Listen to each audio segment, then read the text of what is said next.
Welcome or welcome back to Heretic Owl Tarot. I'm so glad that you're joining me for these messages.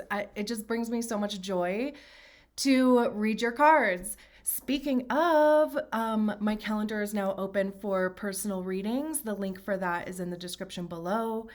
Of course, anything you could ever want to know about this reading is going to be in the description below. And honestly, that's really all I have. I'm not even sure what decks we're going to be using yet. I just started getting that poking feeling last night to start putting out messages again. So that's what we're going to do. And this is probably the quickest intro I've ever done, but let's get into it. Great. So there's only 3 left. I'm going to try to get these done today. It's kind of hard when there's only a couple in here. There we go. The last zodiac sign, Virgo. All right, so we're going to get an oracle card from the Everyday Witch Oracle for an overall vibe. There you go. Beautiful. I haven't even seen this one yet. Rebirth and Reinvention. Love this. How very watery too. I mean, obviously you guys are an earth sign, right? But clearly they're coming out of the water. There's all these baby turtles here too. Dolphins are all excited back there.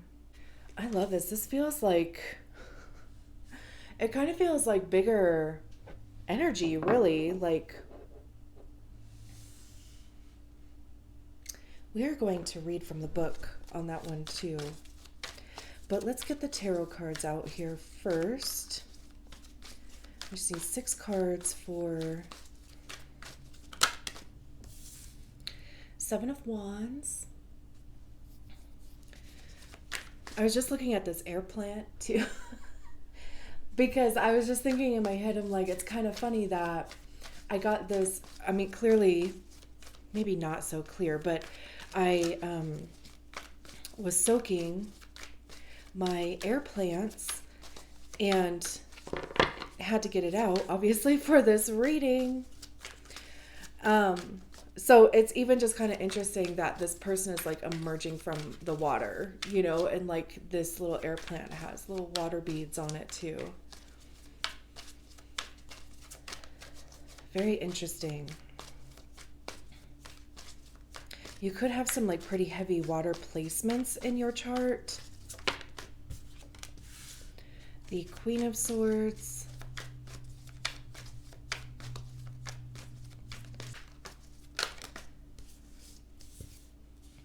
Nine of Pentacles, Knight of Swords.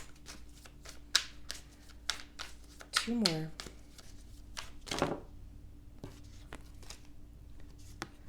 Ah. Cards flying. We only need 2.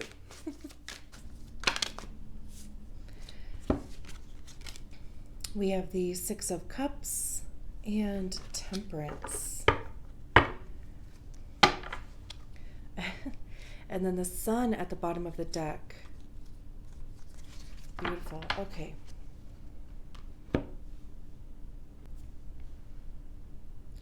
This has very, nobody's going to tell me what to do vibes. So far. I mean, obviously, that's just kind of my first impression. That can totally change as we start going through here.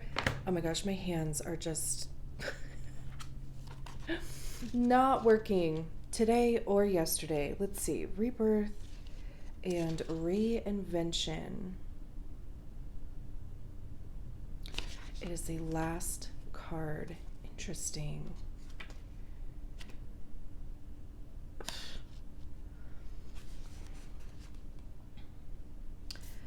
All right. I'll read. You can look at this. We are all born, and someday we will all die. Along the way, we recreate ourselves, either intentionally or through circumstances beyond our control. becoming far different from the children, teens, or young adults we once were. For many of us, finding a new spiritual faith is a kind of rebirth. For some, it is a discovery or acceptance of a different sexuality or gender identity, a change in careers, finding or losing love, becoming a parent or losing your own.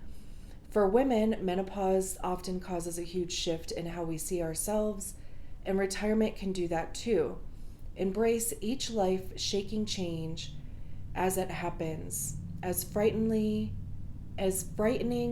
or unsettling as it may be, and rejoice in your rebirth as a new person and a fresh path before you. I swear, I will get my words together. I hope you were able to understand that. Yeah, I mean, clearly there is some form of transformation going on here. It does have this feeling of like going home, but more like going home to yourself, or like coming home to yourself. Because that's kind of like even the vibe that I'm getting from this whole reading, which, like I said, we'll talk about. But it's almost like, and you got, Virgo is Earth, right? So it's almost like putting your foot down, not being, influenced or moved by what other people say. I think too, like, the Virgos that I know, like, they know. If you know, you know. And if you're a Virgo and you're watching this, you know. And, it's all that outside stuff that clouds that knowing.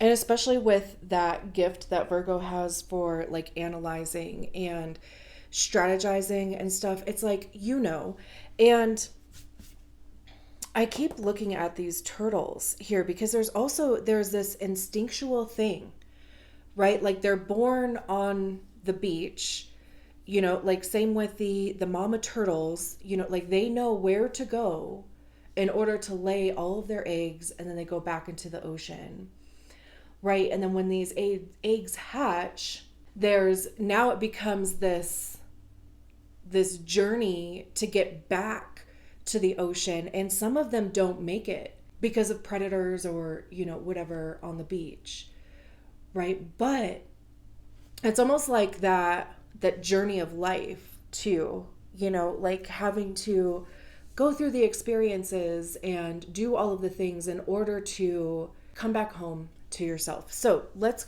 start at the beginning here.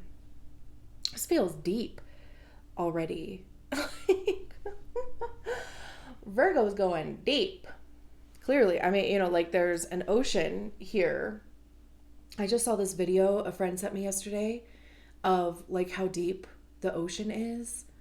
It's incredible. It's so fascinating to me. And no doubt, it's actually even deeper than we're even able to gauge at this point. So, Seven of Wands, like I said, this is all other people's stuff.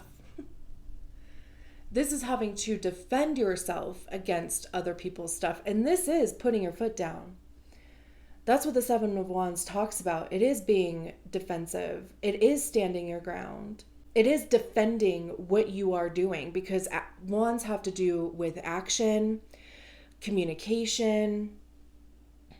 It's information, whether it's going out or coming in. And I always see these 6 wands as being other people's projections, their fears, their doubts, their reasons why not to. Because it's always an I statement, right? Anytime somebody's like, you shouldn't do this because, I mean, what they're saying is they wouldn't do it for that reason. But, you get enough people saying that stuff, and it's almost like you just kind of like get buried under it. They're backed up against this cliff here. So, it's almost like there's this sense of like tension building. And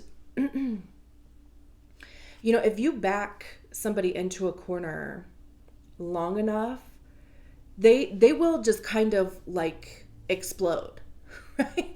Because then it's like fight or flight kicks in, survival mode kicks in. And this is almost kind of like the way that feels. Like if you feel like you've been backed into a corner, whether, that's just life, or, if there are other people or circumstances that are making you feel that way. But also, again, it's like you have this belief in the thing. So you're still defending it, right? Like you're not backing down, you're not letting it go. And then the Page of Swords here is fast moving, like forward. Swords having to do with our minds, our thoughts. This is the Ace of Swords, which is the sword of truth. It's divine truth. Swords also have to do with our ego, because that's generally where we hear our ego, is in our minds. And our ego is created by the stories that we attach to experiences. And that becomes part of our identity and personality and character, right? And if it goes unchecked, like if we don't know where our responses to our reality, or how we even derived our reality, then it's just kind of totally out of our control. And the Knight of Swords, we can see on this card that they are moving pretty fast. There's this look of determination on their face. The Knight of Swords is there's been a new idea, or even just, again, this thing here that maybe it's just been something that's been swirling around for a long time. And maybe you haven't gotten like the validation, like the external validation for the thing yet. Because that's why, they're kind of in this defensive stance.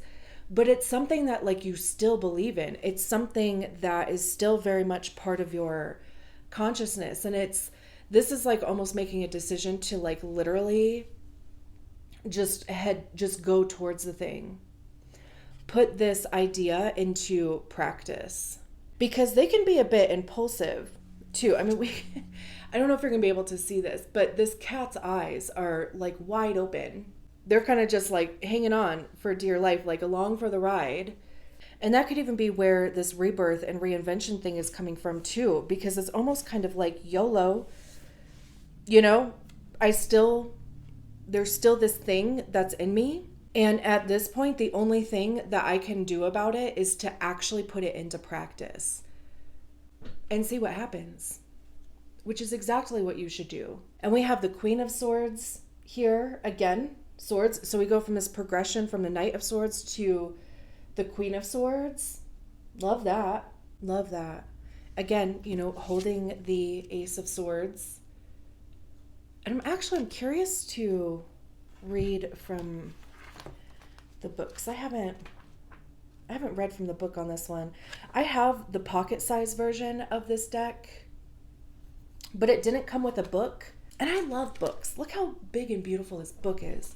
It just it does, like it helps me expand my knowledge and understanding by like reading and understanding other people's perspectives, right? I just love that. So, let's see. The Queen of Swords is a wise and experienced woman. She has been around long enough to feel secure in her own position and to know how to see clearly, despite any emotion that might cloud the thoughts of others. While not cold, she is calm and cool. Whatever you do, don't try to lie to her. Her sword isn't just for decoration. She will be fierce in the defense of what she feels is right, and she will come to the aid of any who are under her protection. Make sure you stay on her good side, and she will be an ally when you need one. I know like a lot of people see the Queen of Swords as being like, cold, bit bitchy, but I don't really see it that way. Like again, with swords having to do with the mind, it's logic. And yeah, sure, like logic And the absence of emotion can be a bit cold, but also we have the Six of Cups paired with her, which we'll get to. So there isn't necessarily an absence of emotion here, but this is very much in the Queens for me. It's when we embody the energy of the suit ourselves. Like we recognize the energy within ourselves so that we can share it with other people. And that's when we get to the King. So this with the Ace of Swords there, again, like she's going to cut through any BS. He, she, they. It's not gender related. It's just the energy of the suit. So like it said, you better come correct when you when you come to the Queen of Swords. And I love that this is the card that's next to the Seven of Wands, because no longer are you just protecting your passion or your desire. Now you're like embodying it. Now you're like, I won't take any negativity or opposition to what I'm doing. I know what I'm doing. I know what I want to do. I know the intention that I have behind the thing. And then with the Six of Cups, this is a card of nostalgia. It's the card of the past also. And this card also talks about acts of kindness. So this is almost like, protecting yourself mentally, or it could be, again, protecting other people, however which way you decide to do that. And then the Six of Cups, we have this figure that's giving her this pot of flowers, and there's all these other pots of flowers available too. So one could assume that those are also available to offer to somebody. There's no money being exchanged here. So this could even just be something that it's like, don't even worry about the monetary part.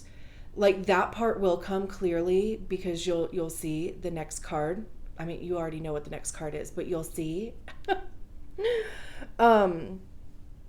It's more so about like making it available or just going after it. This could even be something that it was an idea that you had when you were a kid or when you were younger.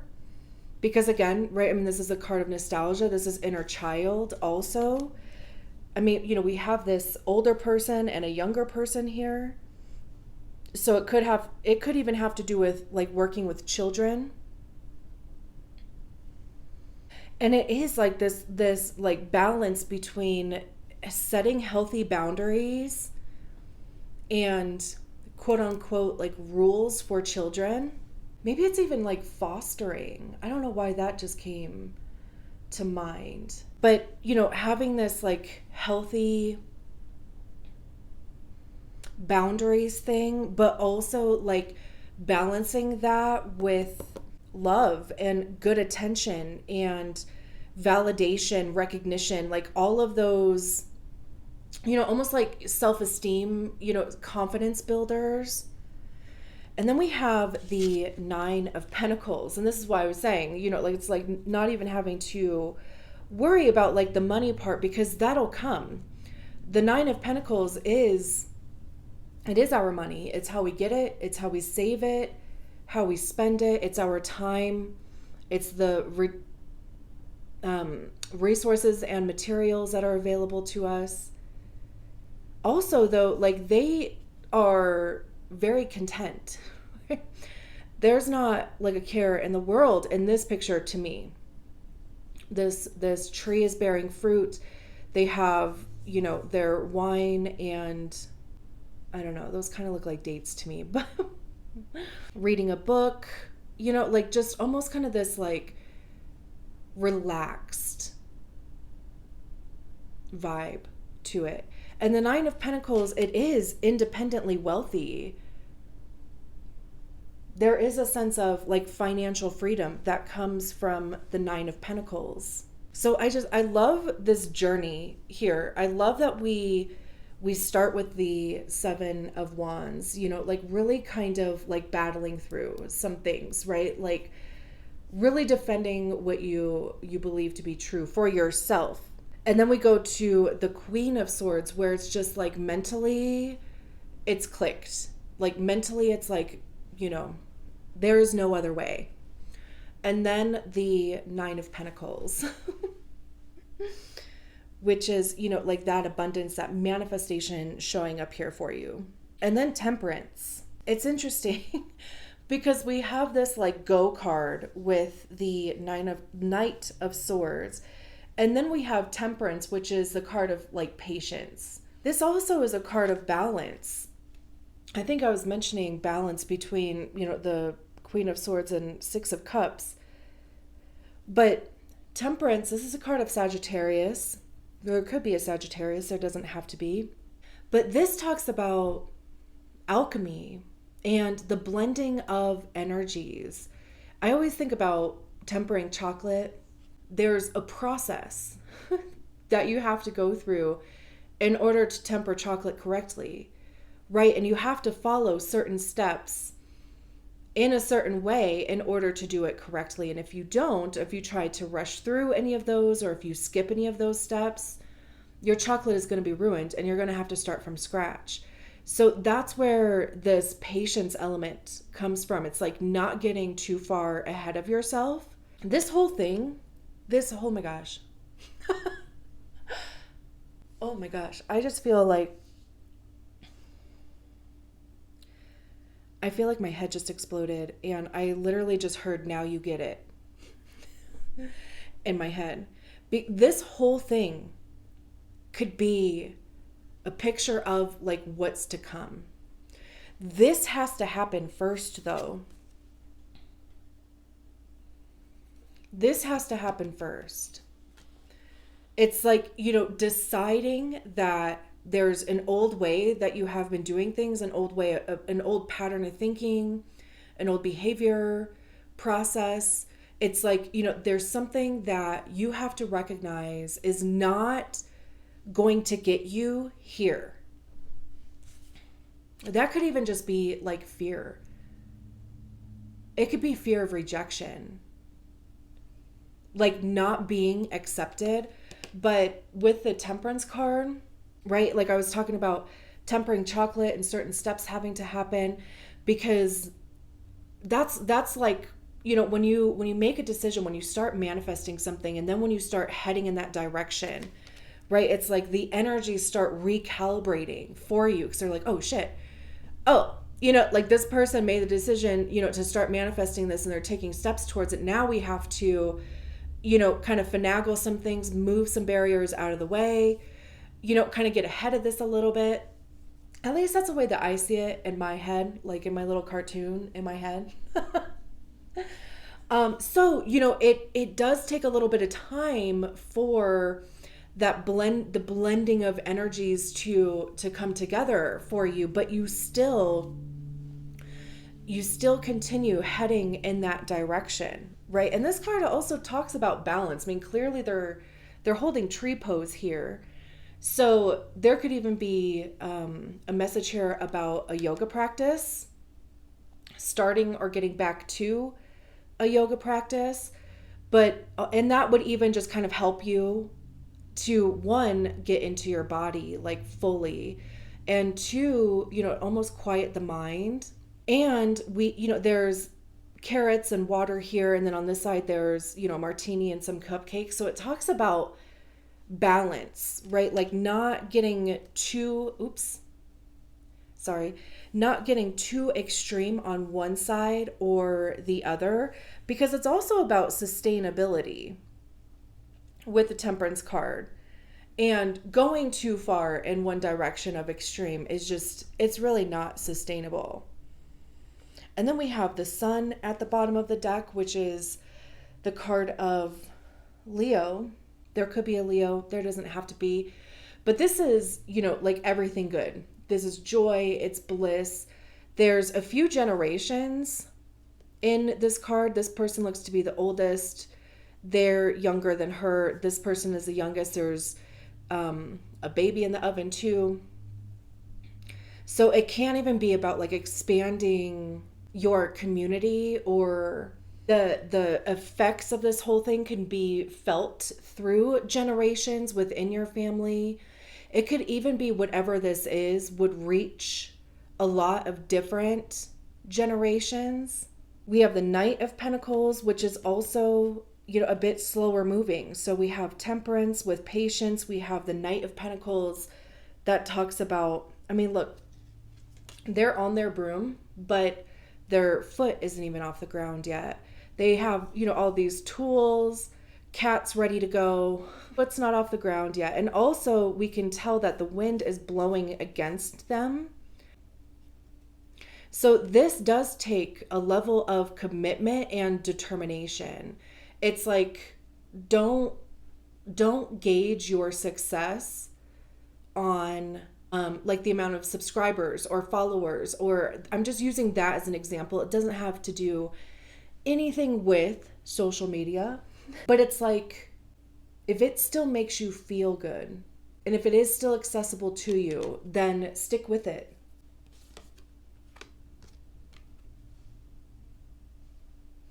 That was a Two of Swords back there, which talks about indecision, but they hit the bullseye. So they might be blindfolded, but they still hit the bullseye. I kind of love that. I'm going to leave it there. I think this was beautiful.